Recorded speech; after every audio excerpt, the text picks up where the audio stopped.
Assalamualaikum warahmatullahi wabarakatuh. Pada video kali ini kita akan membahas materi rangkaian listrik 2, yaitu mengenai analisis arus AC. Dan berikut ini adalah poin-poin yang akan kita bahas. Yang pertama, kita akan membahas mengenai apa itu reaktansi induktif dan reaktansi kapasitif. Lalu dilanjutkan dengan apa itu impedansi, kemudian mengenai rangkaian seri dan rangkaian paralel, dan pada bagian yang terakhir kita juga akan membahas mengenai contoh-contoh soal dan berikut penyelesaiannya. Baik, kita mulai mengenai reaktansi. Apa itu reaktansi? Oke, jadi reaktansi ini adalah suatu efek ya, suatu sifat yang ditimbulkan oleh komponen induktor dan kapasitor. Ya, jadi reaktansi ini hanya terjadi pada induktor dan kapasitor jika diberi arus AC. Ya, seperti itu. Jadi ketika induktor dan kapasitor dialiri arus AC, maka akan menimbulkan efek reaktansi.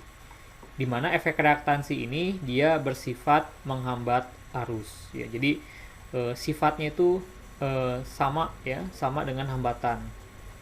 Dan reaktansi ini hanya terjadi pada induktor dan kapasitor jika diberi arus AC ya.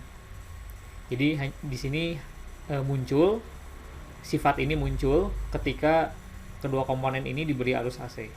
Nah, untuk induktor reaktansi ini disebabkan karena adanya efek GGL induksi. Ini kalau pada induktor. Nah, sedangkan pada kapasitor, sifat reaktansi ini dia ditimbulkan akibat adanya efek pengisian atau pengosongan muatan listrik yang terjadi secara berulang-ulang. Seperti itu. Nah, ini. Jadi kedua elemen ini mereka ini akan menghasilkan reaktansi dengan mekanisme yang berbeda ya, seperti itu. Nah, untuk induktor simbolnya itu adalah seperti ini, sedangkan untuk kapasitor simbol pada rangkaian listriknya itu adalah bentuknya seperti ini ya.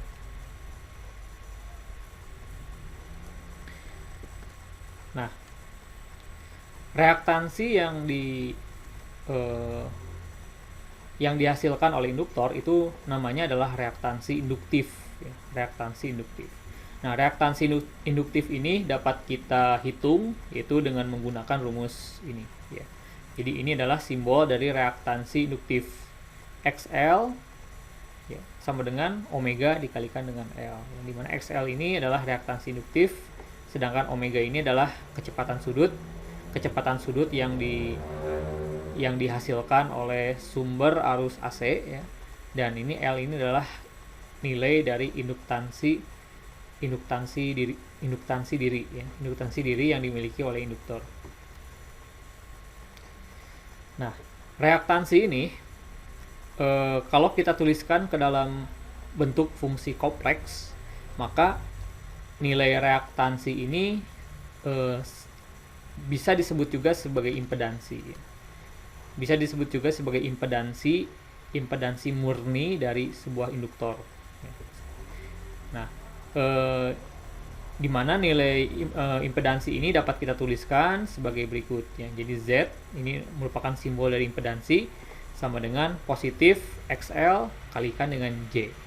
Nah, ini adalah penulisan fungsi kompleksnya, bentuk kompleksnya dari impedansi suatu induktor. Kemudian untuk kapasitor,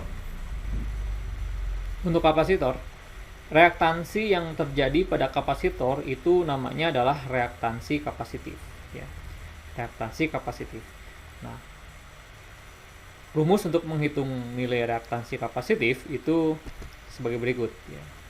Di mana XC sama dengan 1 dibagi dengan omega kali C ya.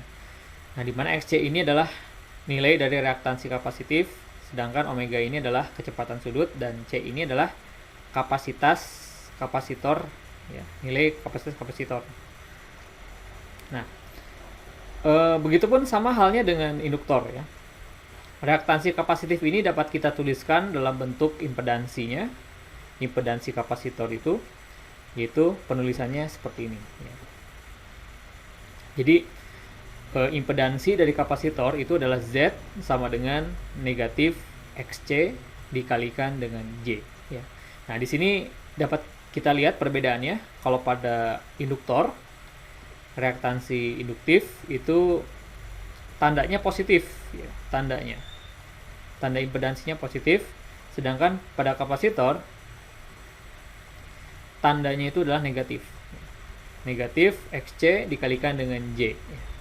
Nah, dan kedua komponen ini itu merupakan bagian dari imajiner ya. Merupakan bagian dari imajiner karena di dalamnya ini terdapat bilangan imajiner ya. Ini adalah J, ini adalah J. Seperti itu. Oke, sekarang kita akan membahas mengenai apa itu impedansi ya. Kalau tadi kita sudah menyinggung mengenai impedansi, ya, sekarang kita akan membahas pengertian yang lebih umum mengenai impedansi. Impedansi ini adalah perbandingan atau rasio antara tegangan terhadap arus pada suatu elemen atau sistem.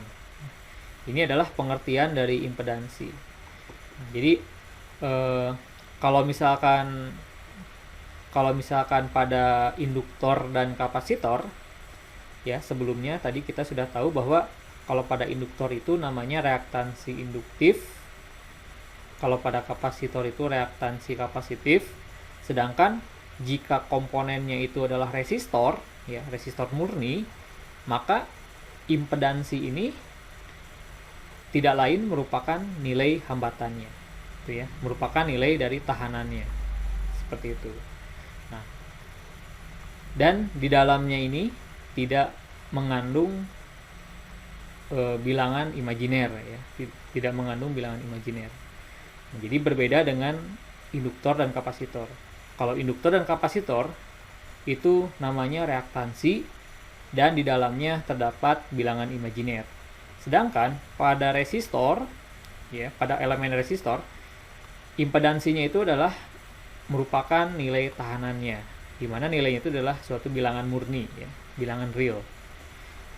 Nah, jadi di sini kalau kita lihat di sini, impedansi pada resistor itu tidak berpengaruh baik diberi listrik DC maupun AC. Ya. Jadi kalau resistor ini kita beri arus listrik DC atau AC itu dia tidak berpengaruh, ya, sifatnya itu tidak berpengaruh. Nah, lain halnya jika elemennya itu induktor atau kapasitor, ya. Jika diberi DC, arus DC dengan AC itu ternyata akan menimbulkan efek yang berbeda, ya, seperti itu. Ketika diberi DC, induktor ini dia bersifat sebagai penghantar, ya, sebagai kabel biasa, kawat biasa. Sedangkan jika diberi arus AC, maka induktor ini dia akan menimbulkan efek tahanan yang disebut dengan reaktansi, ya, seperti itu. Sama halnya dengan kapasitor, ya. Jika kapasitor ini diberi arus DC, listrik DC, maka dia akan bersifat sebagai isolator, dan jika diberi arus AC, maka dia akan bersifat sebagai konduktor. Ini untuk kapasitor. Baik, dan berikut ini adalah penyelesaian pada persoalan listrik AC, ya. Jadi di sini semua hukum serta metode yang berlaku pada listrik searah, ya, DC juga dapat diterapkan pada analisis listrik AC, ya, seperti hukum Ohm, hukum Kirchhoff tegangan, dan hukum Kirchhoff arus, dan metode node, mesh, teorema Thevenin, Norton, dan lain-lain. Ya, jadi hukum-hukum, kaidah-kaidah yang berlaku pada analisis listrik DC itu juga dapat diterapkan, ya, pada persoalan listrik AC. Ya. Jadi kita juga bisa menggunakan hukum-hukum ini, ya, untuk menyelesaikan persoalan dari rangkaian listrik AC. seperti itu. Nah, nanti perbedaannya itu adalah terletak pada bagaimana kita menghitung nilai-nilai dari besaran-besarannya ya, seperti tegangan, arus, dan impedansinya. Nah, pada listrik AC itu kita akan banyak melakukan perhitungan yang melibatkan bilangan kompleks ya, dan fasor seperti itu. Oke, sekarang kita lihat mengenai susunan rangkaian seri ya. Jadi komponen-komponen listrik yang sudah kita bahas sebelumnya, di mana bisa resistor atau induktor atau kapasitor, itu dapat dirangkai baik secara seri ya ataupun secara paralel. Nah, di sini adalah bentuk dari susunan rangkaian seri. Nah, ini dapat kita lihat di sini contohnya kita memiliki 3 buah elemen ya.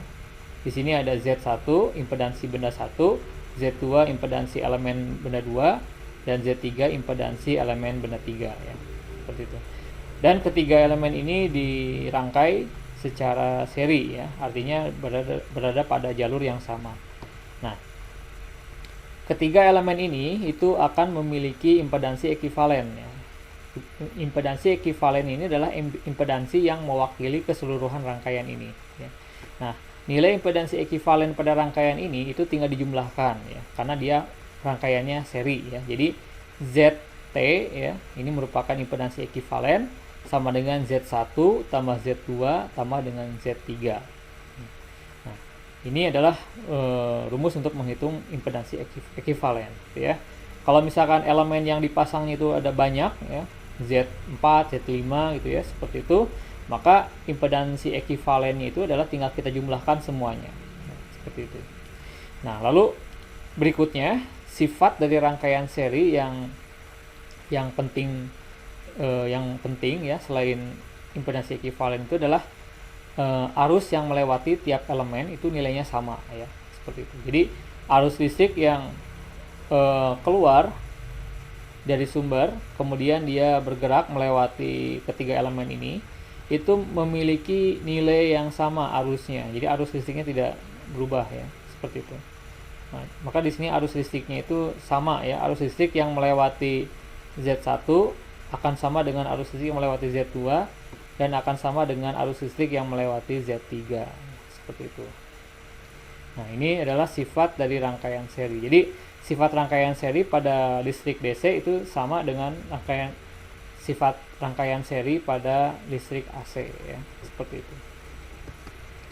Nah, kemudian berikutnya itu adalah susunan rangkaian paralel.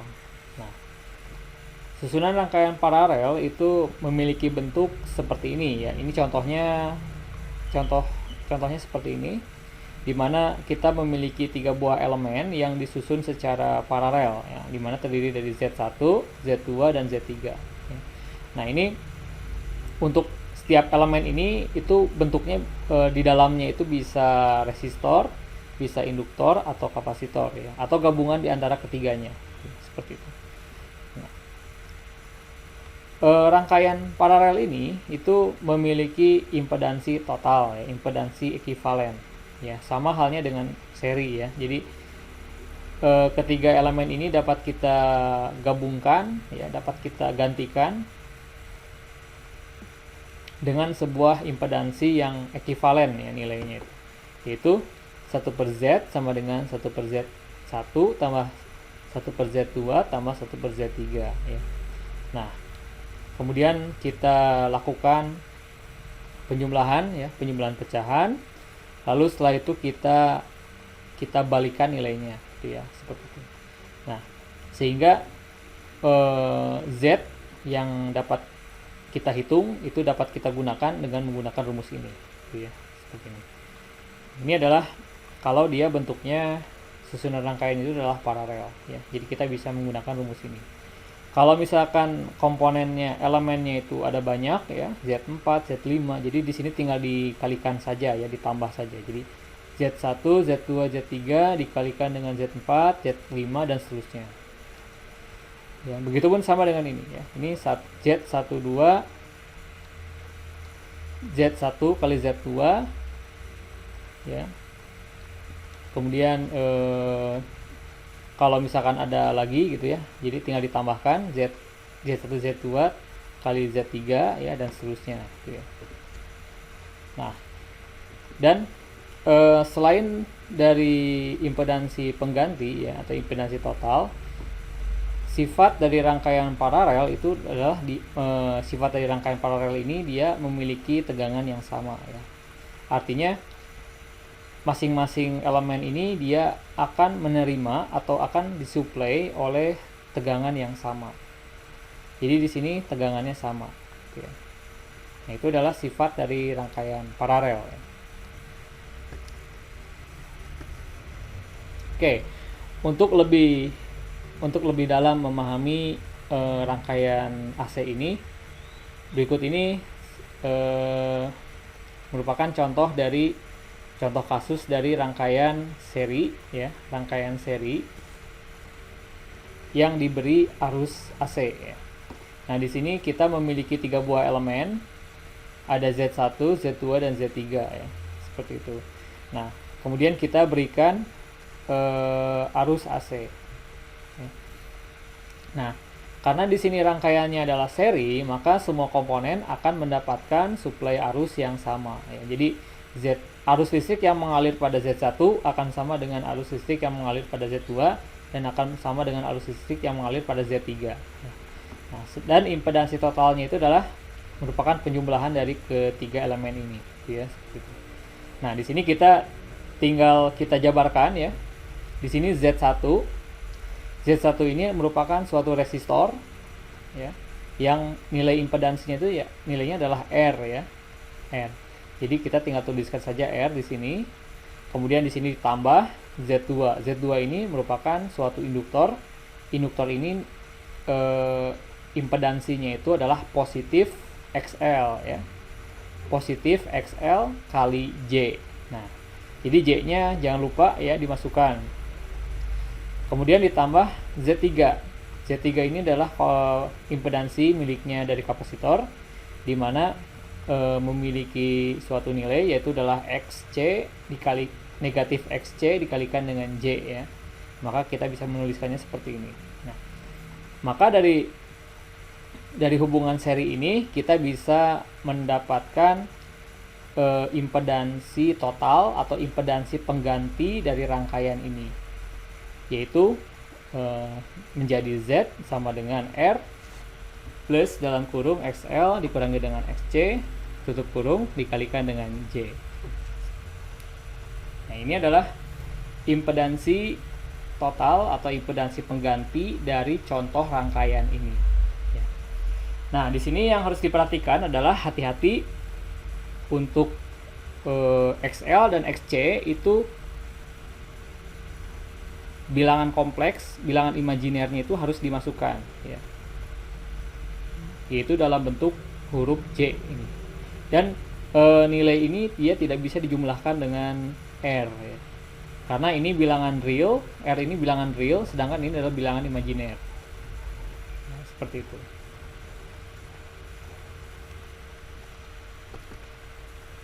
Oke, baik. Sekarang kita lihat juga untuk contoh kasus rangkaian paralel ya.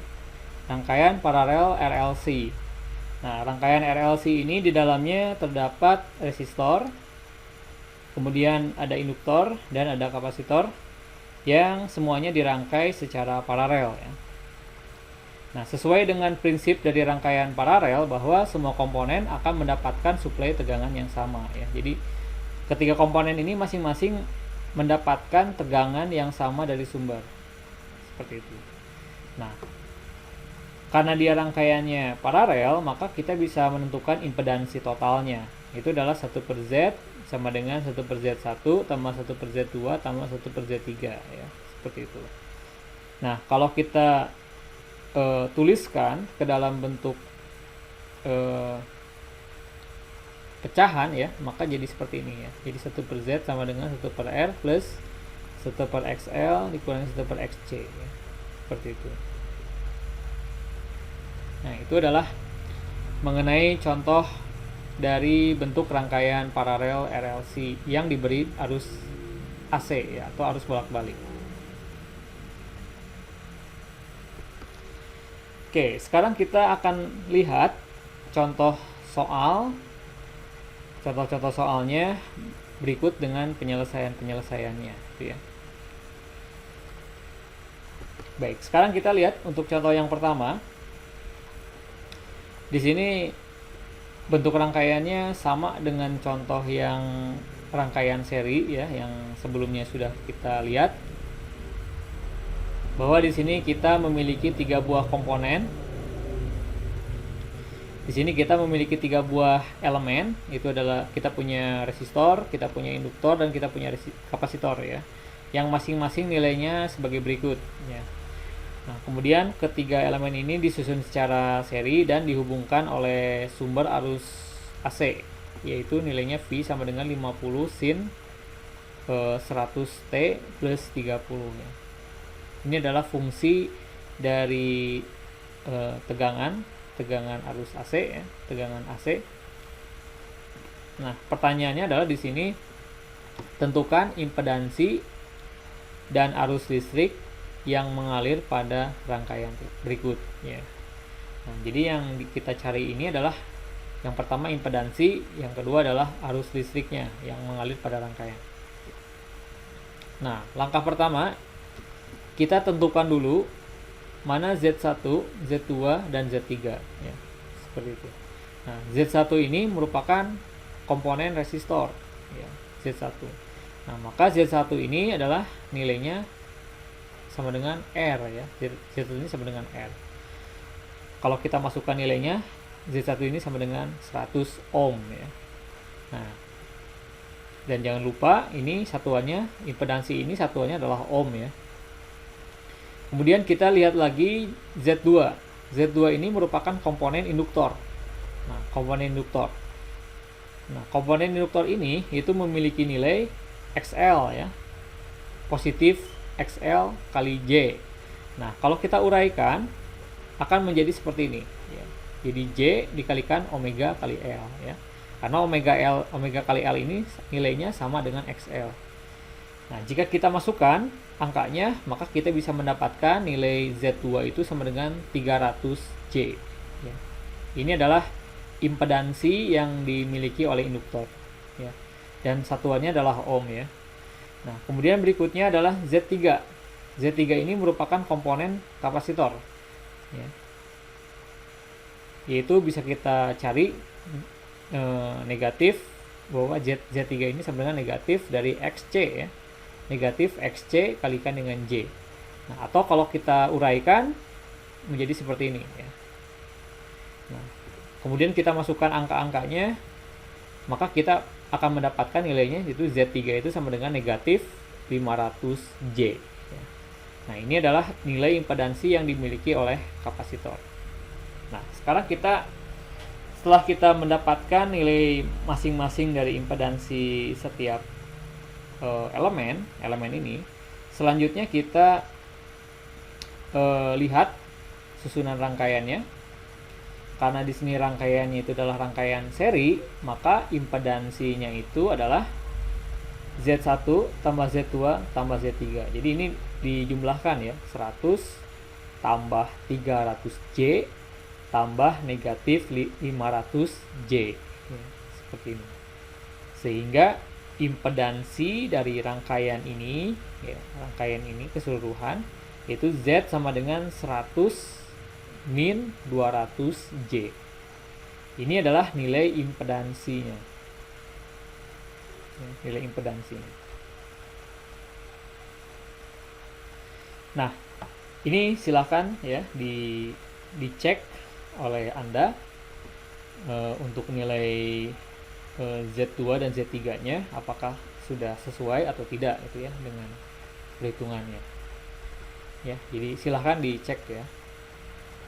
Oke, berikutnya setelah kita mendapatkan nilai impedansi rangkaian keseluruhan, baru dari sana kita bisa menentukan arus listriknya, arus listrik yang mengalir pada rangkaian, yaitu dengan cara menggunakan hukum Ohm ya.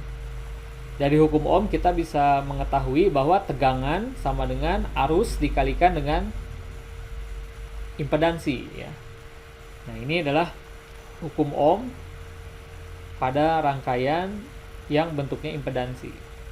Jadi ini mirip seperti tahanan ya. Jadi impedansi itu sifatnya sama seperti tahanan, dia menghambat arus. Nah, maka hukum Ohm-nya juga akan menyesuaikan ya. Jadi tegangan sama dengan I dikalikan dengan Z ya. Arus dikalikan dengan tahanan. Nah, sehingga kita bisa menentukan nilai I-nya, yaitu I itu sama dengan V dibagi dengan Z ya. Seperti itu. Nah, sekarang tinggal kita lihat ya masing-masing dari variabel ini ya, V dan Z ini. V adalah suatu sumber arus ya, sumber tegangan AC, yaitu dari soal kita bisa ketahui yaitu persamaannya itu adalah 50 sin 100T plus 30 ya, dimana ini adalah sudut fasenya. Nah maka tegangan ini ya, tegangan ini harus kita ubah ke dalam bentuk fasor ya, harus kita ubah ke dalam bentuk fasor sehingga akan berubah menjadi seperti ini ya. Ini adalah bentuk fasor dari tegangan sumber. V sama dengan 50 merupakan nilai dari amplitudonya dengan sudut fase 30 derajat ya, ini menunjukkan sudut fasenya 30 derajat ya, volt. Nah, ini adalah bentuk fasornya. Begitupun sama dengan impedansi. Impedansi ini harus ini dia sudah dalam bentuk kompleks ya, sudah dalam bentuk kompleks. Nah, karena kita akan melakukan pembagian di mana tegangan akan kita bagi dengan impedansi, maka si impedansi ini bentuknya harus kita ubah ke dalam bentuk polar ya, ke dalam bentuk polar kompleks. Nah, sehingga impedansi ini dapat kita ubah menjadi Z sama dengan 223,6 dengan sudut fase negatif 63,4 ohm. Nah, ini adalah perubahan bentuk dari bilangan kompleks ya, dari bentuk rectangle kita ubah ke dalam bentuk polar ya, seperti itu. Jadi kenapa kita ubah ke dalam bentuk polar? Karena kita akan melakukan pembagian, proses pembagian. Jadi agar pembagiannya menjadi lebih mudah ya, proses pembagiannya. Nah, setelah kita mendapatkan bentuk dari tegangan dan impedansinya, selanjutnya kita lakukan perhitungan untuk nilai arusnya ya. Maka arusnya itu adalah I sama dengan 50 dengan sudut fase 30 ya. Ini merupakan V tegangan dibagi dengan impedansinya 223,6 dengan sudut fase negatif 63,4. Lalu setelah ini kita lakukan pembagian. Ini 50 dibagi dengan 223,6 ya, akan mendapatkan nilai 0,22 ya. Nah, untuk sudut fase di sini ini 30 dibagi dengan negatif 63,4. Nah, ini nilainya itu dikurang ya, ini dikurang. Jadi 30, jadi pembagian ini akan berubah menjadi pengurangan ya. Akan berubah jadi pengurangan. Jadi di sini 30 dikurangi min 63,4. Maka nilainya itu akan menjadi 93,4. Seperti itu. Nah, ini adalah hasil perhitungan dari tegangan dibagi dengan impedansi ya, akan menghasilkan nilai arus itu 0,22 dengan sudut fase 93,4 ampere ya. Ini adalah nilai sudut fasenya 93,4 derajat. Di sini harus ada derajatnya. Seperti itu. Oke, itu adalah contoh pertama dari analisis pada rangkaian AC ya. Dan di sini rangkaian AC yang kita lakukan analisis ini merupakan analisis dari rangkaian AC yang dalam keadaan steady state ya, dalam keadaan tunak. Jadi di sini yang kita lakukan analisis ini adalah analisis arus AC dalam keadaan steady state ya, atau dalam keadaan tunak. Baik, berikutnya kita lihat contoh yang nomor 2. Nah, contoh yang nomor 2 ini memiliki bentuk rangkaian yang sama seperti contoh yang sebelum-sebelumnya ya, contoh slide-slide sebelumnya. Nah, di sini kita punya 3 buah komponen yang disusun secara paralel ya, dimana masing-masing elemen ini memiliki nilai. Ini adalah Z1 merupakan suatu resistor yang nilainya 100, L ini adalah induktor yang nilainya 3 Henry, dan ini C kapasitor ya yang nilainya 20 mikrofarad ya, seperti itu. Ini adalah nilai tegangannya.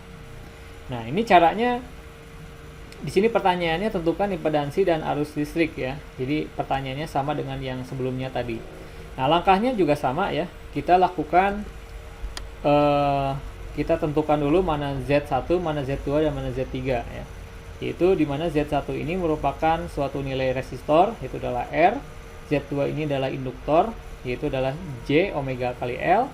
Dan Z3 ini adalah kapasitor ya, jadi min J bagi dengan omega C ya, seperti itu. Nah, kemudian kita masukkan nilai-nilainya. Untuk Z1 ini jadi 100 ohm, ini jadi 300 J ohm, ini Z3 sama dengan negatif 500 J ohm ya. Nah, lalu setelah kita memiliki nilai-nilai dari impedansi ini, kita lakukan penyederhanaan rangkaian paralel ya. Sehingga impedansinya ini untuk keseluruhan rangkaian ini adalah jadi 1 per Z sama dengan 1 per Z1 tambah 1 per Z2 dan seterusnya. Atau dapat juga kita cari dengan menggunakan rumus ini ya. Jadi rumus paralel ini kalau kita sederhanakan akan menjadi rumus seperti ini. Nah, lalu setelah itu kita masukkan angka-angkanya ya. Kita masukkan sehingga kita mendapatkan nilai Z-nya menjadi seperti ini ya. Nah, ini dapat kita sederhanakan menjadi seperti ini ya, nilai Z-nya. Nah, di sini di dalam melakukan perhitungan ini ya, di sini terdapat suatu angka ya, bilangan real, dan ini adalah suatu bilangan kompleks ya. Nah, untuk melakukan pembagian ini kita bisa melakukannya dengan cara mengkalikan bilangan sekawannya ya. Jadi kita kalikan dengan 15 plus 2J dibagi dengan 15 plus 2J ya. Kemudian kita kalikan, maka kita akan mendapatkan nilainya jadi seperti ini ya. Atau bisa juga kita dengan mengubah bilangan kompleks ini kita ubah ke dalam bentuk polarnya gitu ya. Ini kan bentuknya rectangle ya. Bentuk rectangle ini kita ubah ke dalam bentuk polarnya, lalu setelah itu kita lakukan pembagian ya, seperti itu. Nah, jadi cara untuk melakukan operasi perkalian ini bisa dikalikan dengan bilangan sekawannya, atau bisa juga dengan cara mengubah Z ini menjadi bentuk polarnya ya, seperti itu. Nah, setelah kita mendapatkan nilai impedansinya ya, yaitu dari hasil ini misalkan kita sudah mendapatkan nilainya itu adalah sama dengan 98,25 plus 13,1J, maka langkah berikutnya adalah kita lakukan perubahan ya. Kita lakukan perubahan bentuk untuk tegangan. Di sini kita diberikan pada soal itu adalah 50 sin dalam kurung 100T plus 30 ya. Ini yang merupakan sudut fase ya. Sudut fase, sehingga bentuk ini dapat kita ubah ke dalam fasor, ke dalam bentuk fasor menjadi seperti ini ya. Jadi V sama dengan 50 dengan sudut fasenya itu adalah 30 derajat ya. Ini hati-hati, ini adalah 30 derajat. Nah, begitupun sama dengan Z ya, nilai Z impedansi rangkaian yang bentuknya rectangle kita ubah ke dalam bentuk polarnya gitu ya. Sehingga kita mendapatkan nilainya itu adalah 99,12 dengan sudut fase 7,59 derajat ya. Seperti itu. Nah, ini kenapa kita ubah ke dalam bentuk polar? Ini supaya memudahkan dalam melakukan pembagian ya, seperti itu. Nah, nanti untuk mendapatkan nilai arusnya kita lakukan pembagian arus sama dengan tegangan dibagi dengan impedansi ya. Nah, sehingga arusnya dapat kita tentukan ya dari 50 sudut fase 30 dibagi dengan nilai dari impedansinya ya, seperti itu. Nah, 50 dibagi dengan 99,12 akan menghasilkan angka 0,504. Begitupun sama dengan ini ya. Sudut 30 dibagi dengan sudut 7,59. Nah, ini. Dan khusus untuk sudut ya di sini pembagian ini akan berubah menjadi pengurangan ya kalau kita menghitung sudutnya. Jadi di sini 30 dikurangi dengan 7,59 ya. Maka akan menghasilkan angka 22,41 derajat ya. Ini merupakan sudut fase hasil dari pembagian ini ya. Nah, maka dari sini kita bisa mendapatkan nilai arusnya. Maka nilai arusnya itu adalah 0,504 dengan sudut fasenya itu adalah 22,41 ampere ya. Ini adalah arus listrik yang mengalir pada rangkaian ini dalam bentuk fasor ya, seperti itu.